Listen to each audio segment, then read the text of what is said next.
Welcome inside the Woody Hayes Athletic Center. Dan Hope, joined by Andy Anders for another episode of press coverage after we watched the Buckeyes participate in their second spring practice of 2024 today, or at least the start of that spring practice. And I wouldn't say we learned a whole lot more on day two than we did from day one. We saw pretty much the exact same script for the start of practice that we did on the first day. So I don't know if we came away with any real big revelations from the spring practice itself, but we did get the opportunity to talk to Jim Knowles and 8 of his returning defensive players, so the guys who decided they would come back for their senior seasons rather than enter the 2024 NFL draft. And certainly some interesting nuggets from them. I think Denzel Burke in particular, he's a guy who's always good for a good quote, and we definitely got some good ones from him today. Absolutely. Didn't learn a whole lot from, another couple periods of punt, a round of ball security drills for Ohio State today, but we did get to talk to a lot of these guys about their decisions to come back. And, as our Garrett Hodge pointed out, I think Denzel's one of the first guys I've ever seen reference NIL as a reason that he was able to return to Ohio State, not the only factor. Also referenced, the brotherhood, wanting to right the wrongs of the last season, finally beat Michigan, all those sorts of things too. But it was a deciding factor, and also wanting to boost his draft stock to be a top 10 guy. Said he got a first or second round grade.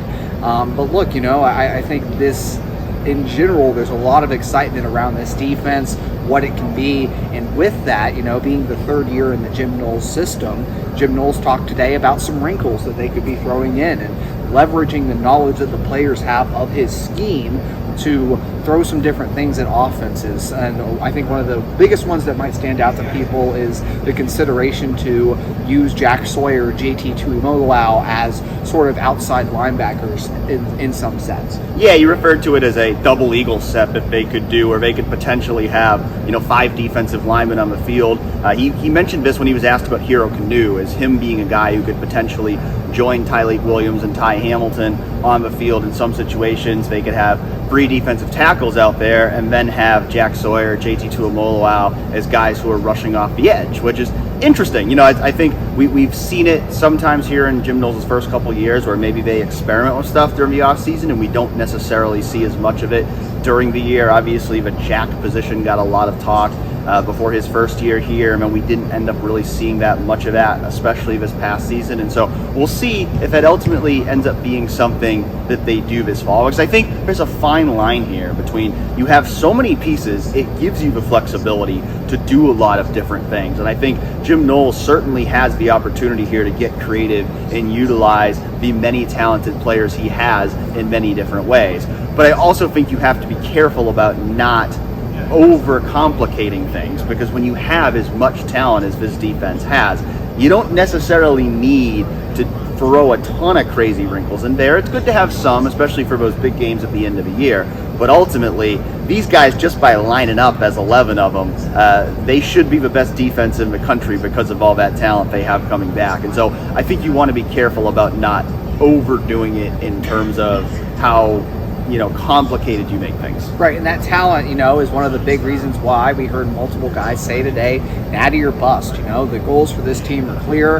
There's no excuses anymore. I think a couple reporters asked questions in that vein of, this team has so much coming back. All the guys that decided to forego day 2, even maybe a day 1 draft pick in Denzel's case, to come back and achieve the things they haven't the past few seasons. And so while, a lot has to go right to win a national championship, there's certainly an element of luck to it. That's the goal for this team. And certainly, I think a lot of people, disappointed would be an understatement if this team didn't ultimately finally beat Michigan, maybe win a Big Ten title and do those sorts of things. But regardless, I think we're both expecting this to be the top defense in the country this year. And it was just great to get out and talk to these guys again, talk to Jordan Hancock and Denzel Burke, because again, to me, it's just mind-blowing how you have the number 1 pass defense from last season, and you're bringing back the 3 corners that all started for that unit, and you add the number 1 safety in the country in Caleb Downs. I mean,